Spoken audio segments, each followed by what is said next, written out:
வணக்கம், நான் உங்களுடைய சரவணகுமார் ஐஆர்எஸ்.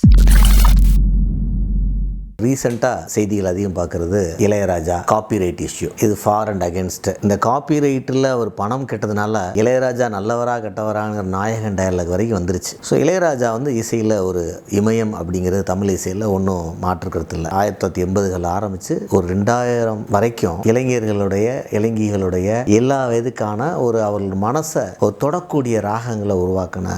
நாங்கள் காலேஜ் படிக்கும்போது ஏஆர் ரஹ்மான் 92 தான் வெரி ஸ்ட்ராங்காக. எனக்கு இன்னும் ஞாபகம் இருக்குது, எங்கள் எக்கனாமிக்ஸ் டீச்சர் ஃபஸ்ட்டு அந்த செஷனில் ஸ்டார்டிங்லேயே இந்த வீரா படம் ரிலீஸ் ஆகுது, இளையராஜாஸ் பேக்னு ரொம்ப சந்தோஷமாக அனௌன்ஸ் பண்ணார். ஏன்னா அந்த வீரா படம் சூப்பர் டூப்பர் ஹிட் ஆகுது அந்த மியூசிக்கில். இனிமேல் இளையராஜாவுக்கு சாங்ஸ் வராதா அப்படின்னு நினைக்கும் போது அவர் ஒரு எக்கனாமிக்ஸ் ப்ரொஃபஸர். இந்த எக்கனாமிக்ஸ் ப்ரொஃபஸர் பற்றி தெரியும், எமோஷனல் ரொம்ப கம்மியாக இருப்பாங்க. ஆனாலும் அவருக்கு இந்த பாட்டு ஹிட் ஆனதில் பெரும் மகிழ்ச்சி. ஒரு இளையராஜாவோட ரீஎன்ட்ரி பற்றியா அப்படின்ட்டு. ஏஆர் ரஹ்மானும் ஒரு அடுத்த ஒரு ரொம்ப ஷார்ட் பீரியட், பட் ஆனால் பாப்புலர் ஆனார். ஆனால் லாங் பீரியடில் அவர் பண்ண சாதனைகள் ஒரு தமிழ் இசையை ஆஸ்கார் வரைக்கும் கொண்டு போடுது. இதில் என்ன பிரச்சனைனா, நம்ம ஆளுங்களுக்கு எப்பயுமே 5 நம்பர் கொடுத்தா அதில் ஃபஸ்ட் நம்பர் என்ன, செகண்ட் நம்பர் என்ன அப்படின்னு ஒரு கம்பேர் பண்ணுற ஒரு விஷயம். ஏன்னா எல்லாத்திலும் ரேங்க் பண்ணியே பழகிட்டோம். உலகத்தில் உயர்ந்த சிகரம் எது, நீளமான நதி எது, ஒருத்தங்களுக்கு ஒரு ரோல் இருக்குது. இளையராஜாவுக்கு ஒரு ரோல் இருக்குது, ஏஆர் ரஹ்மானுக்கு ஒரு ரோல் இருக்குது. ஸோ இந்த காம்படிஷன் இசையமைப்பாளர் நல்லவராக கெட்டவன் பார்க்க வேண்டிய அவசியம் நமக்கு என்ன இருக்குது? அவர் என்ன நம்ம கூட ஒற்று உறவில் இருக்க போகிறாரு?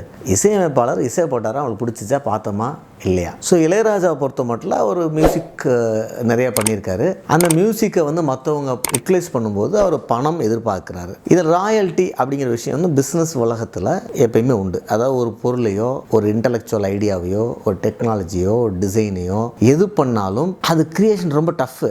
அது ஒரு இன்னோவேஷனுக்கு ஒரு காஸ்ட் இருக்குது. அதை டக்குன்னு அடுத்த நாள் காலையில் யாராவது காப்பி அடிச்சிட்டாங்கன்னா நம்ம பண்ண உழைப்பு வீணாயிடும். அப்போ அவருடைய உழைப்பு அவருக்கே வர வேண்டும் அப்படிங்கிறதுக்காக இதில் ஒரு 60 வருஷம் வரைக்கும் அந்த லைஃப் கொடுக்குறாங்க. சிலதுக்கு 30, சிலதுக்கு 20. இந்தியாவில் மியூசிக்கு பெரும்பாலும் 60 வருஷம். மியூசிக்னா சினிமா சார்ந்த மியூசிக், சினிமா இல்லாத மியூசிக், அந்த மாதிரிலாம் இருக்குது. அந்த 60 வருஷம் வரைக்கும் அவங்களுக்கு பணம் கொடுக்க வேண்டியிருக்கும் ராயல்ட்டி. 60 வயசுக்கு அப்புறம் அது பொது சொத்தாக மாறிடும். இப்போ ஏன் சினிமாவில் இளையராஜாவுடைய மியூசிக்கு ஏன் கொடுக்கணும்? ப்ரொடியூசர்லாம் சொல்கிறாங்க, நாங்கள் தான் ப்ரொடியூஸ் பண்ணுறோம், டைரக்டர் தான் சிச்சுவேஷன் தர்றாரு, டைரக்டர் தான் சாங் கம்போஸ் பண்ண சொல்கிறாரு, அவர் தான் பாடலாசிரியர் அறிமுகப்படுத்துறாரு.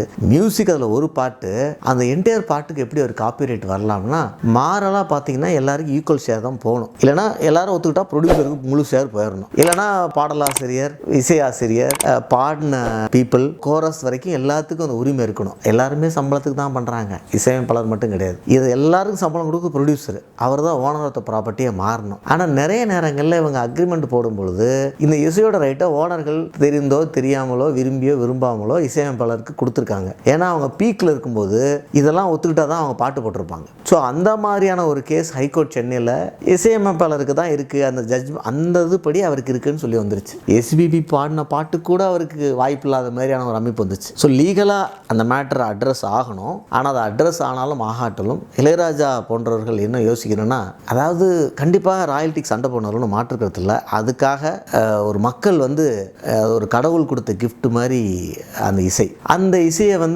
இப்போ எஸ்பிபி பாடுறதையும் அதுவும் தடுக்கும் பொழுது அதில் அவங்களுக்கு ஒரு பெயின், மக்களுக்கு ஒரு பெயின், இல்லை எல்லாத்தையும் பிஸ்னஸாக மாற்றும் போது அது ஒரு பெயின் வந்துடும். ஸோ அதை பேலன்ஸ் பண்ண முடியுமா அப்படிங்கிறது இளையராஜா தான் யோசிக்கணும். அவர் தெய்வத்திலையும் ஒரு நிலைமையில் முக்தியை நோக்கி தேடிட்டு இருக்கவர். ஸோ அவருக்கும் அது ஒரு முக்கியமான விஷயம்தான். எல்லாரும் அந்த திருவிளையாடல் படத்தை ஒரு டைம் பார்க்கணும். அந்த படத்தில் அந்த கடைசி பாட்டு வரும், பாட்டும் நானே பாவம் நானே பாடும் உன்னை நான் பாட வைத்தேனே, கூற்றும் இசையும் கூற்றின் முறையும் காட்டும் என்னிடம் கதை சொல்ல வந்தாயோ அப்படின்னு சிவன் என்னைக்கு நம்மளை பார்த்து கேட்டக்கூடாது அப்படிங்கிறது அனைவரையும் வச்சுட்டு மக்களை தொடர்ந்து மகிழ்விக்கும் பணியில் அவங்க எல்லாருக்கும் என்னுடைய ஆசையாக இங்கே பதிவிடுறேன். நன்றி, வணக்கம்.